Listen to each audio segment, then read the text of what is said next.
Hello and welcome back to Minutes Priya, and I'm your host Priya Mishra. Thank you for joining in again. And today we are going to continue our previous series, which is called Business Development. We are talking about in business development. It is a minute, so I will keep it very very short. So, in your business development, what are the challenges you are facing? To start, what I notice is like cutting through the clutter is the biggest challenge. We actually bombard by the email, text messages, social media, breaking news. A lot of the noises are there. I believe the biggest challenge for us in business development is actually facing and figuring out where we stand, how much noise we are getting, how we can eliminate those clutter, how we are going to actually automate to actually pick up the right keyword, and you will be actually shown the information you actually need to be shown. Building the right team around is also another challenge. There are a lot of noises are there. There are a lot of people claiming to be expert in their area, but when it comes to the right person to the right seat, it becomes a biggest challenge these days. Using personality assessment tool may can help, but it is again, how do you know that when they are testing, they are actually doing the right activity? It's a challenge, but it is worth taking it. Navigating your connected world is a very, very hard. You need to be connected where you need to be connected. You need to know, even if you are using the digital world, which world, where we can connect the best way and how. How can I leverage those platforms where I am supposed to be connecting with the people whom I want to be connected? Where can I find the right person? And that's where your marketing strategy plays the role.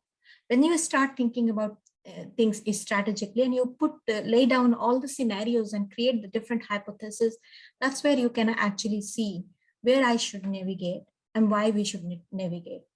And after you clarify your channel, when you know that how exactly you're going to communicate, communication strategy is a very key to success, and making your word, your effort of writing and the communication and the content creation is going to make sense.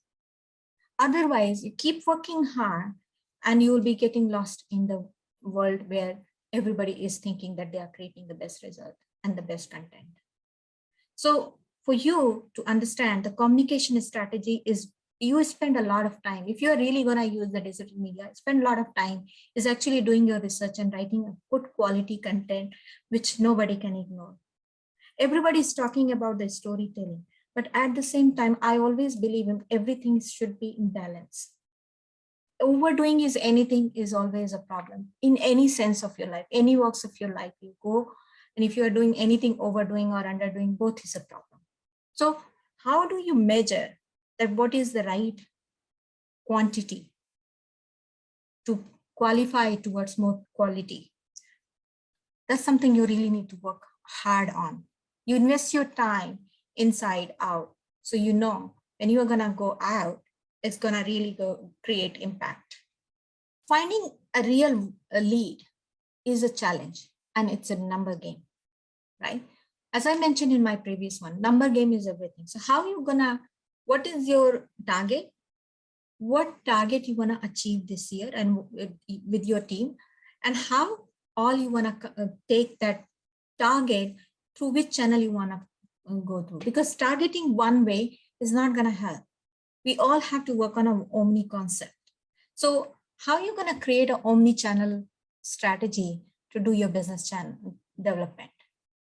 Work through your omni-channel, work through your customer experience, work on the people who are already around you.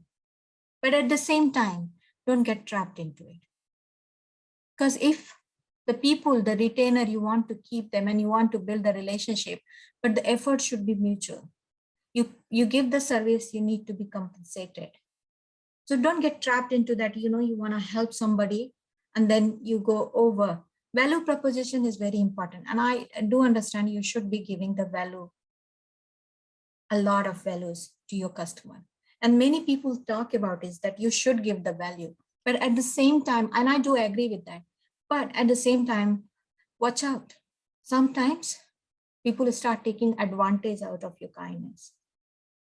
So I'm not saying, and I'm not trying to scare you away, but this happens with many people, including me. One point of time, I noticed I'm trying to give the value add, but I have not been appreciated. Learn to walk out. There is no harm in walking out gracefully. Acquiring the customer and retaining is a challenge. And another side, acquiring a talent and keeping them is also a challenge. And keeping them, majority of time, keeping them accountable is also a biggest challenge. How would you keep them accountable? And yes, in a lot of ways, we don't want to bother people too much, or we don't want to create too many pressure, or we don't want to actually doing the policing and on accountability aspect.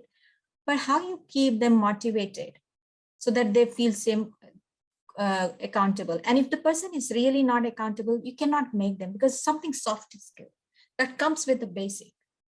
So that is also one another way that identify what are the challenges and how to overcome them. And last but not the least, how you gonna manage the time management? Because for me, time management is all about what you prioritize. If I don't have a priority for a person, then I don't have a time for that.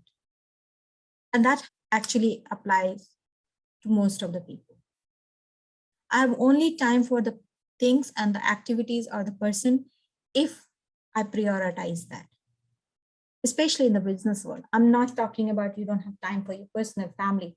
I mean, for me, family comes first.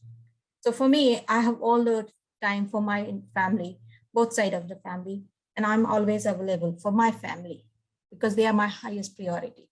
So where your priority lies, time management is very basics of your priority setting.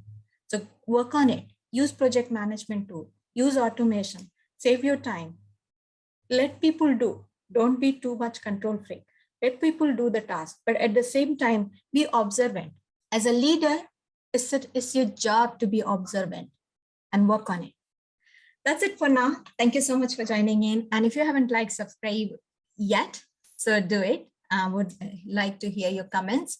And if you have any further questions, don't forget to ask us. We are here to help. And if you have any question related to Corporality, what we do, how we do, please leave your questions in the comment or reach out to us through our channel and contact us form on our website, corporality.global. Thank you so much.